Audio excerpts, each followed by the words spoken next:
Hello, YouTube. Welcome to Underneath the Hat podcast. I am your host, author, entrepreneur, educator, Cherie Simmons, and welcome to Blessings and Lessons, which is our season 3 topic. So, for the last, we've been doing this. Let me check some notes. We've been doing this since, long time. February. No. December. We've been doing this since December. December 4th is when we started season 3. And it's been 3 good months now.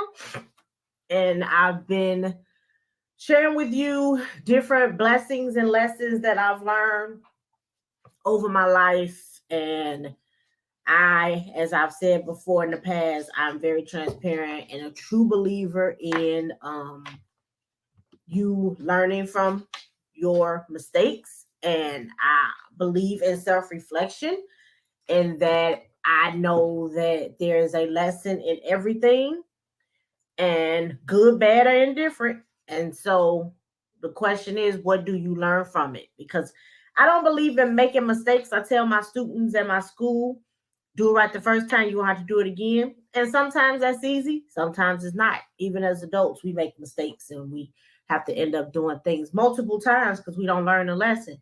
But a lot of the times it's because we don't self-reflect to see what we could have done differently. So that was the purpose of this season's theme of blessings and lessons. And so today, my topic is it ain't over. It ain't over. And that came from this song. Don't give me the line about who wrote it. Let me look it up. But there's this gospel song that says it ain't over until God says it's over. And my pastor actually preached about it last Sunday. He preached about it last Sunday. Marette Brown Clark, it ain't over. And this has definitely rung true for me these last 2 weeks, because as I told you, I have dipped back into the dating pool, and my first encounter was with someone that I knew from my past. When I was younger, we dated, and it was the training wheels. God put him back into my life to give me the strength to jump back in, the courage to jump back in, because I was able to be myself and not come with a mask on. And so even though it was rocky, I call it the emotional roller coaster. Even though it was rocky, I still learned a lot from it. And going through that with him made room for whom I'm with now. And this relationship is a little unconventional because we are in 2 totally different places geographically, but we have the same mindset emotionally and mentally.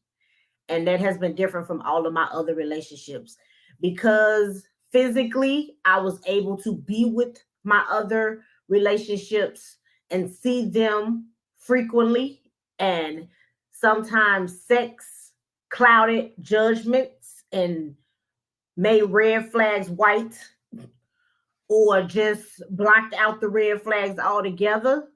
I wasn't connected to them mentally and emotionally as I am with this one. And so going through this relationship with him has opened my eyes to a lot of things that I thought would never happen, because now I'm with someone who has assured me that it can. First off, it ain't over just in the fact that I have found someone that I feel is the one. Like I've never felt this way about anybody before. And I was telling one of my family members about it. And she said, well, you said this about the first one. And you said this about the second one. And all I could think to myself was the first one, I was young and naive. The second one, I was broken from the first one. This one, I'm healed and whole, and I know what I want. So it's totally different. And when I told him about what was said, all he could say was, this was going to be different. So I am just first elated that God cared enough about me to give me another chance, not a second chance, not a third chance, but another chance at love. And he has given me this person, put this person and I together in order for us to be what the other person needs and wants. So that's the first thing that I thought was over. I never thought that I would be in this situation again to where I felt like I wanted to get married again. And God said, it ain't over. And then having this relationship, this emotional and mental relationship with him, because I prayed to God. I said, look, I need someone who's like me. And a lot of times we hear, you need to find your opposite. Opposites attract. That's great for a battery. Positive and a negative attract. That's great. But I'll be 40 in 4 months. I need somebody that's like me, that's like-minded. We have pretty much the same things in common. We think the same way. We move the same way. We operate pretty much the same way. No one's the exact same. But our mindsets have to be the same. And my mindsets were not the same with the first two. And I realized, and I've said this before in other episodes, that my friendships have lasted longer than my personal relationships. And that's because all of my friends and I have the same mindset. So I need to find me someone who is like me, who thinks like me. Yes, there'll be differences, but not too many. And with this person, we have the same mindset. And so I didn't even find him. He found me. He who finds a wife. So him finding me and us being put together the way that we were in this very unconventional way. I had to trust God and let him lead. And Lord knows it's been hard because it's something that's uncomfortable and taking me out of my comfort zone. And it's something that I have never experienced before. I got scared a couple of times and I doubted God, and I'm not afraid to say it. I've since repented to him about it. He understands why. So that's all that matters. But it did happen. And being with him, I can see that everything that I've always wanted, everything that I tried to give the other two that wasn't reciprocated is being reciprocated times 10. And I'm happy about it. Sometimes I think we're so used to being treated a certain way that when a good thing comes along, we say it's too good to be true. And I was told by my life coach, Mo, that there's no such thing. I prayed for this. This is what I wanted. And so I've manifested it and it's happening. But because I've been so used to people taking advantage of me and not respecting me and not appreciating what I bring to the table, then I was sometimes dumbed down who I was. I can be my pure self with him. And it feels good. I feel like a giddy little teenager. I told him that a couple of days ago. You make me feel like a giddy teenager. And I like it. And so that was the first time where it ain't over came into play. The second time was having conversations with him, and I've asked him everything. If you all are on Instagram or Facebook, you may see these cards, the dating cards. They're like conversation starters. And I bought those cards, and we asked each other those questions along with other questions that may stem from one question. And I've learned so much about him in so little time. And one of the things that I thought was over was my opportunity to be a mom. I figured that it just wasn't going to happen. And now I am in a relationship with someone who has children, and which was a deal breaker for me when I was immature and unrealistic to the field of dating. Because at the age that I am now, everybody pretty much has kids. And he has daughters. And he's also willing to adopt because he knows that I can't biologically give him children.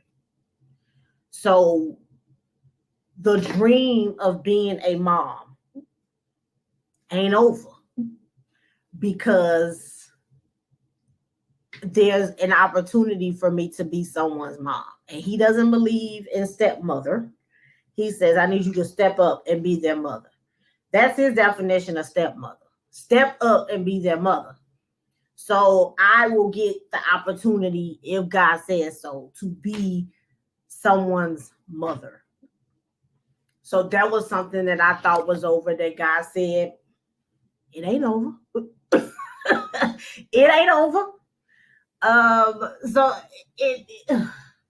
it's just amazing at the opportunities that come from taking that leap of faith. The way we met, like I said, is unconventional. Normally, when someone reaches out to me on that Facebook Messenger stuff, I block them because I don't play those games. I don't know you. And something said reply. Some said reply. And I did. And almost 3 weeks later, I feel like I've known him my entire life. And not one red. You know when it's the red flags. We know when our intuition is telling us abort the mission. Abort. Houston, we have a problem. I have not felt it yet. I have felt myself sometimes trying to sabotage it, trying to find something wrong with it. But I've not felt the red flag signals, sirens going off. And I'm excited. I'm happy. People can tell from the tone in my voice that I'm smiling on the other end whenever I talk about him. Like, I am feeling this man. And I've never felt him yet. I haven't felt him yet. But I'm feeling him. So I would say the blessing in all of this, of it ain't over, is knowing that God hears what I've said, and he is providing what it is that I need and what it is that I want. It may not come in the package I'm expecting it to. It may not come at the time I'm expecting it to come. But God has shown up and shown out and shown me that he hears me. He heard me. And he loves me enough to give me what it is that I've been yearning for years. I have been with somebody since I was 16 years old. 2 marriages, separation time, since I was 16. So for 23 years, I have been yearning for this, wanting this, trying to build this with people that weren't ready to do it. I won't say they were the wrong people, because they were right for that moment. They were right for the blessings and lessons that came from them. I'll never downplay what they did in my life, because I learned much from both of them. And there's a part of me that loves both of them for different reasons. So I'll never disrespect them and say that they were mistakes. I learned things from them in that moment in time. But there were things that I could not get from them that I yearned for. And God is giving me the desires of my heart in this relationship. And I cannot wait until we can continue to see what else happens. But just from what has happened in these 2.5 weeks, I'm excited for the future. I will say that.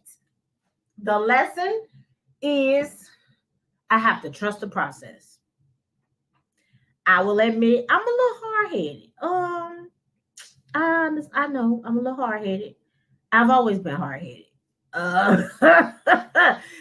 Hard to believe, but as a kid, I was hard-headed too. And so I say that I trust him, but I don't always display it. And so I am learning to let my actions match my words. And I keep telling myself, you wanted something different, so you have to do something different.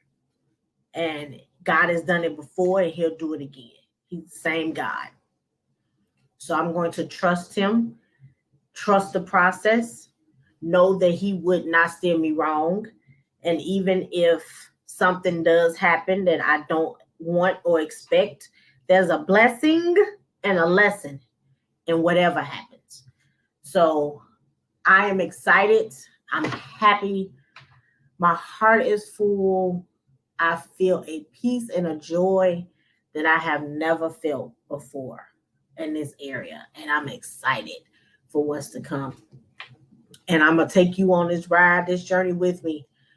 I want to thank you all for tuning in and supporting me every week and being on this ride with me and encouraging me. I appreciate it. Don't forget to subscribe to the YouTube page Underneath the Hat Podcast.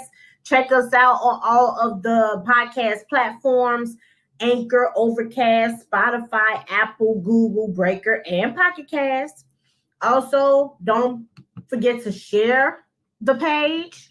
Post questions and comments. You can sew into the podcast at Cash App $YLAAT 2017 or Zelle it to our email underneaththehats@gmail.com.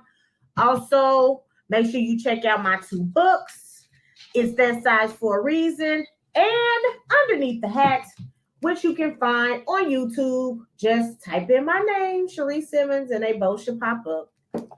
Again, I want to thank you so much for being with me for season 3 and growing with me as I discuss blessings and lessons.